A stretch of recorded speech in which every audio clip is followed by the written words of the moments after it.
Շնորհակալություն այս խորհրդարանական լսումների կազմակերպիչներին հիրավի արձիական հրատապ թեմա է, բայց հրատապ է ոչ թե նրա համար, որ իսկապես բնականոն զարգացումները բերել են դրան, այլ ցավոք հրատապ է, որտեղ եղել են արհեստական միջամտություններ, զանգվածային արհեստական միջամտություններ, եւ մենք ուղղակի հարկադրված ենք սա դիտարկելու իբրև հրատապ արձիական թեմա։ Եթե ինձ հարցնեին, թե իսկ որը կլիներ ավելի արձիական, ես կասեի, եթե մենք կարողանայինք գտնել այն բանաձևը, որը հնարավորություն կտար պետական իշխանությանը ոչ թե միջամտությունների մասին մտածել, այլ համագործակցել Հայ ազգային եկեղեցու հետ, որտեղ սա միակ կառույցն է, հզոր կառույցն է, ազդեցիկ նաև միաժամանակ, որը ներկայացված է բոլոր պետություններում, համասփյուր համազգային կառույց է, եւ որին օգտվելով միայն կարելի է ձեռք բերել հսկայական օգուտներ այդում նաև պետականության, այս է կլիներ արձիական։ Բայց այսօր ցավոք մենք ստիպված ենք քննարկելու խնդիր, թե ներպետական հարաբերություններում ինչպես կարող ենք եկեղեցին պաշտպանել սեփական պետական իշխանությունից։ Եվ ասեմ ավելին, մենք ոչ թե եկեղեցին ենք պաշտպանում, մենք պետականությունն ենք պաշտպանում, որտեղ եթե որևէ մեկին թվում է, թե եկեղեցու նկատմամբ Վարշավը պարզապես թիրախավորում է Հայ ազգային եկեղեցուն, ապա սխալվում եք։ Թիրախավորվում է պետականությունը, սանրական կարգը։ Ես համամիտ եմ, որ այսօր ավելի շատ պետք է խոսել միջամտությունների մասին, բայց թույլ տվեք մեկ այլ ասպեկտով հարցը ներկայացնել։ Մենք չենք էլ այսպես մտավախություն ունենում, որ պետությունը պետք է միջամտի կամ չմիջամտի, հասկանալի է, որ չպետք է միջամտի, բայց կարծես թե դա այդքան էլ արձիական չէ, որտեղ իրենք արդեն որոշել են, որ կարող են միջամտել։ Այստեղ ավելի շատ մեծ խնդիրը հենց համագործակցությունն է, որը չկա, եւ այդ համագործակցության բացակայությունը բերում է նրան, որ մտածում ենք, թե ինչպես կարող են եկեղեցուն տկարացնել։ Պարոն Հարությունյան, ես ձեր հետ համամիտ եմ, որ իսկապես դժվար է եկեղեցուն տկարացնել, բայց նկատի ունեցեք, որ մենք այնուամենայնիվ մեզ զրկել ենք այն մեծ հնարավորություններից, որ մենք կարող ենք ունենալ, եթե մենք ճիշտ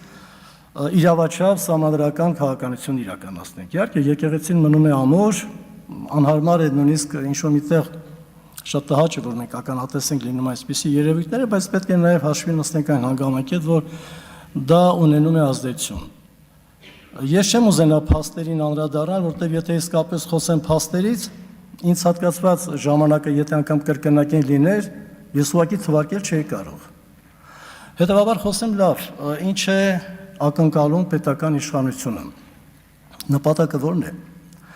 Այն, որ սա հակաեկեղեցական արշավ է, դա հասկանալի է, որովհետև մեկին հատուկ բացատրելու, հիմնավորելու կարիք չկա։ Բայց վերջնական նպատակը ինչ ենք ուզում։ Մեկ-երկու օրինակ բերեմ,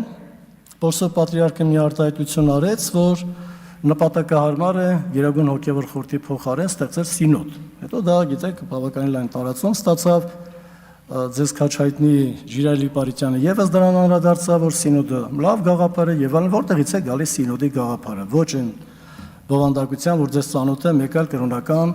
կառույցներից։ Սինոդ առաջին անգամ ստեղծել է բնականաբար Օսմանյան Թուրքիան, որպեսզի կարողանա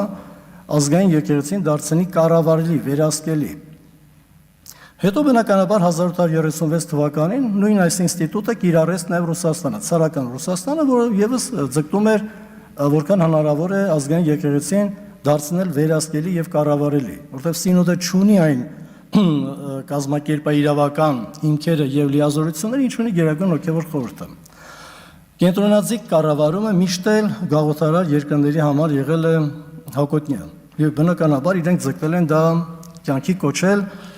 սինոդի միջոցով։ Բայց հիմա եթե մենք ենք սինոդ ուզում ստեղծել, նշանակում է մենք իսկապես ուզում ենք եկեղեցին դարձնել կառավարելի, վերահսկելի։ Դրա մասին պետք է պարզ խոսել,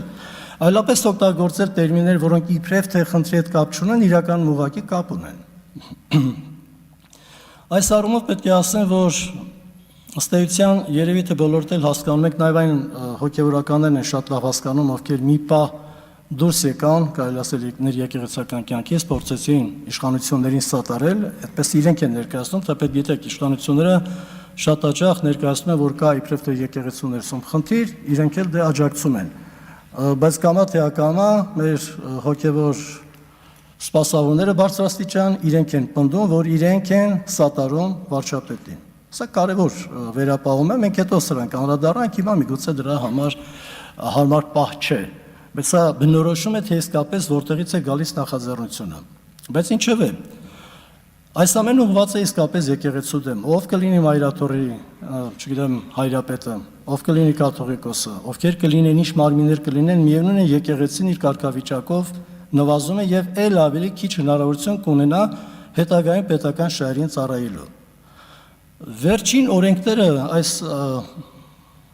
մեծ լսարանում, այս բարձր ամբիոնում նաև ներկայացում են օրինագծեր ընդունված, դրա մասին են վկայում։ Մենք այսօր խոսում ենք ազգային քաղաքականության մասին, ազգային անվտանգության քաղաքականության մասին, ասում ենք, որ կարծես թե ոմանք շեղվել են դրանից, հարգելիներս, մենք ղեկավարում ենք իրավական ակտերով, իսկ իրավական ակտերում դուք ամրագրում եք այն ինչ որ պատարակներում է հնչում, ծիսակատարությունների ժամանակ է հնչում, դուք որևէ այլ իրավական ակտ չունեք այն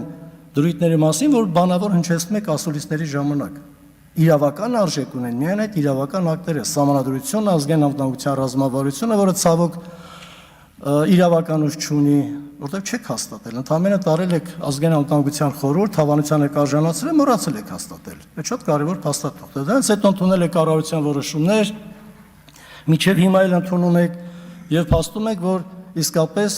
Լեռնային Ղարաբաղից մարդիկ բռնագաղթվել են։ Դուք դարձանագրում եք, հետո ասում եք, բայց չէ, գիտեք, մի ուրիշ բան է տեղի ունեցել։ Իրավական ակտերում ինքներդ եք արձանագրում, որ տեղի է ունեցել բռնագաղթում։